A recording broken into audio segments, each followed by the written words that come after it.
안녕하세요, 더스틴입니다. 예, 저번 시간에 영어의 기원에 대해서 수업을 한번 해봤고요. 이제는 본격적으로 그 어휘 수업에 대해서 들어가겠습니다.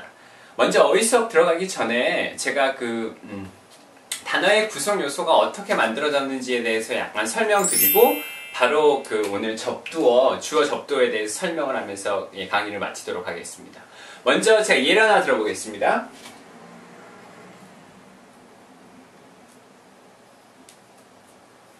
insuperable이라는 단어가 있어요. 자, 이거의 뜻은 어떤 뜻인지 알고 계세요? 예, 일단 먼저 이런 뜻을 봤을 때 이런 단어가 딱 있으면 먼저 이렇게 자를 수가 있습니다. 보시면 이렇게 앞에 나와서 단어 앞에 붙어 있는 걸 가지고 prefix라고 하고요. 이거를 root라고 합니다. 이거를 suffix라고 하고요. 자, 이 앞에 in 같은 경우는 접두어, 단어 앞에 붙어 있다 그래가지고 접두어고요. 이거 같은 경우는 루트라고도 하고요. 또 stem이라고도 합니다. 그 단어의 어근, 뿌리가 되는 거고요. 그리고 단어 어근과 그 뒤에 붙어 있는 걸 갖다가 이 suffix, 전미사라고 합니다. 자, 그러면 하나의 단어가 접두어, 그 다음에 어근, 전미어로 이렇게 이루어져 있잖아요.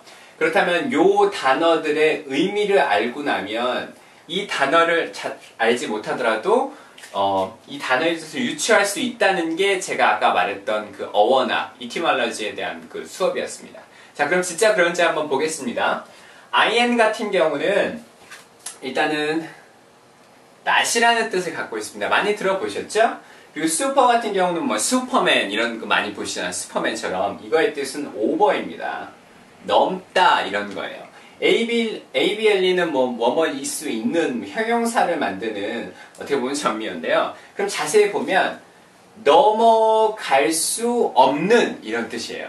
그럼 이게 이 단어의 뜻이 바로 형용사로 극복할 수 없는 이라는 뜻이 되는 게 무언가를 극복하는 거는 넘어갈 수 없다는 거죠. 이것처럼 접두어, 어근, 전미어의 의미를 확장해서 이해를 하면 많은 단어를 빠르게 습득할 수 있습니다. 그래서 오늘 처음으로 할 거는 제가 그 접두어의 주요 많이 사용되는 접두어의 의미를 하나씩 설명드리겠습니다. 그리고 난 다음에 다음 강부터는 어근의 위치에서 어근은 그대로 있는데 이 접두어가 바뀌면서 많은 단어가 파생이 되거든요. 그런 걸로 이용해서 수업을 하겠습니다. 자, 그래서 단어 구성 형태는 잘 봤고요. 먼저 블로그에 올려져 있는 저의 교재를 한번 보시면 제가 거기다 접두사 리스트를 갖다 딱 올려놨습니다. 그래서 한번 같이 보시면서 시작하겠습니다. 그러니까 지금 공부할 거는 바로 접두어예요. 접두어. 접두어에 대해서 아까 in 같은 접두어에 대해서 수업을 할 겁니다. 그러면 얼마나 많은 선생님, 그럼 얼마나 많은 접두어를 다 습득해야 되나요? 일단 주요로 쓰이는 접두어가 대부분 많은데요. 그래도 35개가 있습니다. 제가 써놓은 건 한 35개쯤 될 거예요. 근데 이 많은 뜻을 다 어떻게 외워요? 이렇게 얘기하는데요. 이 접두어가 다 많이 쓰이는 건 아니고요. 단어에 따라서 안 쓰이고 그런 의미가 있습니다. 그래도 기본적으로 단어의 접두어의 의미를 잘 알고 있으면 되게 많은 도움이 됩니다. 그래서 제가 오늘부터 정리를 쫙 해드릴 테니까요. 이 접두어가 어떤 뜻을 갖고 있는지를 갖다 잘 이해하시고 나면 수업을 잘 하실 수 있습니다. 첫 번째는 제가 나왔는데요. 한번 첫 번째부터 가보겠습니다. 일단 접두어가 A나 AN으로 시작하는 접두어에 대해서 얘기를 했는데 과연 이 뜻은 무엇일까? 이 뜻은 without입니다. without이라고 하면 뭐뭐 없는 거죠. 뭐뭐 가지고 있지 않은 거거나요. 자, 그럼 예를 한번 들어볼게요. 이거에 대한 이 A와 AN이 어떻게 이런 단어들이 정말로 있는지 한번 확인해 보겠습니다. 일단 moral이라는 단어 아시죠? moral이 어떤 뜻일까요?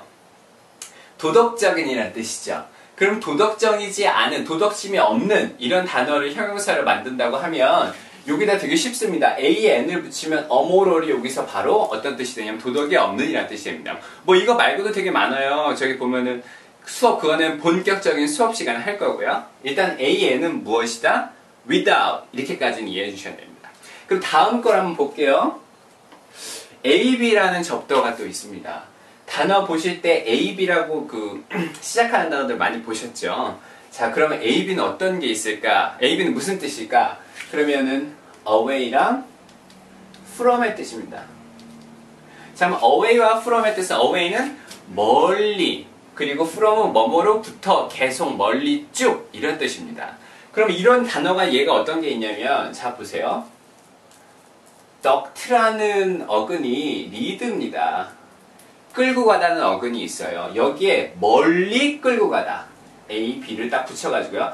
abduct 이렇게 얘기하면은 무언가와 누군가를 멀리 쭉 끌고 가는 건 무엇일까요? 확 끌고 가는 것. 납치죠. 여기서 abduct가 납치라는 뜻이 됩니다. 그 다음에 접두어는 con이거나 뭐 come 그 뒤에 자음에 따라서 많이 바뀌는데요. 그러면 con과 come은 어떤 뜻일까요? 예, 이거는 바로 with입니다. with나 together 함께라는 뜻이에요. 자, 그러면 제가 한번 예를 들어볼게요. 그러면은 con은 with나 together의 뜻을 갖고 있다. 함께라는 뜻을 갖고 있다. 그러면 여러분이 아실 만한 단어가 cold라고 하면 이걸 갖다가 보면은 심장입니다. 그럼 심장은 또 equal 어떻게 말할 수 있어요? 마음이죠. 그러면 마음이 함께 같이 있는 것은 무엇일까요? concord라고 합니다. 어떤 것이 일치하고 합의되는 걸 갖다가 concord라고 합니다. 그래서 이런 단어가 con이 있고요. 그 다음에 제가 ad라는 접두를 한번 설명드릴게요. 지금 제가 설명드리는 거는 접두사의 의미를 쭉 설명해가지고요. 이 의미 확장을 하는 건데요. 처음에 봤을 때 AN이다, AB다, COM이다, AD다 선생님 너무 많아요. 그러는데 나중에 수업하시다 보면은 되게 쉽습니다. 일단 AD는 전치사 to에서 왔습니다. 그럼 전치사 to는 어떤 뜻일까요? 첫 번째 전치사 to. 전치사 그럼 I go to school 이렇게 얘기할 때 어디로 간다는 방향성이죠. 첫 번째는 뭐 방향성이고요. 두 번째는 또 어떤 뜻이 있을까요? 전치사 to는 무언가 덧붙인다는 느낌이 있어요. 그렇기 때문에 전치사는 부가의 뜻도 또 있을 수 있고요. 그 다음에 세 번째는 어떤 게 이쪽에서 통해서 이쪽으로 가가지고 결과물이 저쪽에 도착하는 거예요. 그래서 그런 뜻도 세 가지가 이렇게 가지고 있습니다. 그렇다면 전치사 to가 가지고 있는 걸 접두사 AD가 다 가지고 있느냐? 그대로 가지고 있습니다. 자, 그럼 예를 한번 들어보겠습니다. 예를 들으면 되게 쉽잖아요. 자, 그러면 일단은 펜드라는 어근이 있습니다. 펜드는 행이에요. 어디에 매달리다 라는 거예요. 그러면은 append라고 하면 어디에 전치사 to 어디에 매달다 라는 동사가 append입니다. 그러면 appendix도 있잖아요. 이런 단어 appendix라는 거 많이 보셨죠? 책의 끝에 보면 부록이라는 뜻이 있고요. 그러면 appendix를 보시면 선생님 appendix는 두 가지 뜻이 있습니다. 이렇게 얘기를 하세요. 맞아요. append는 어디에 붙이다는 건데요. 예를 들어 볼게요. 책 끝에 이렇게 붙어 있는 것 갖다 부록이라고 하죠. 그리고 또 하나의 뜻은 맹장이라는 뜻이 있습니다. 장 끝에 이렇게 매달려 있는 건 뭐예요? 바로 맹장이죠. 그렇기 때문에 appendix라고 하는 거는 어떻게 보면 의미로는 부록과 맹장 다 이렇게 어떻게 보면 다른 뜻인 것 같지만 어떻게 보면은 단어 어휘로 이렇게 비추어 보면 이해하기가 좀 쉬울 것 같아요. 같은 데서 왔구나 이런 느낌이 올 거예요. 그래서 AD는 전치사 to라는 게 있고요. 뭐 그 다음에도 되게 많습니다. advocate도 있고요. 그리고 그 다음에는 보면은 contra라는 게 있습니다. contra는 무슨 뜻일까요? contra는 against입니다. against는 뭔가 이렇게 대항하고 막 그러는 거죠. 그러면 dict가 말하다라는 어구입니다. 그러면은 말을 하는데 반대되는 얘기를 하고 있는 거예요. 모순이 뭘까요? contradict. 그래서 단어가 이렇게 만들어졌습니다. 말을 하는데 말의 그러니까 against 하는 걸 말한다. 그러니까 결국은 바로 모순이 이렇게 해서 만들어지는 거예요.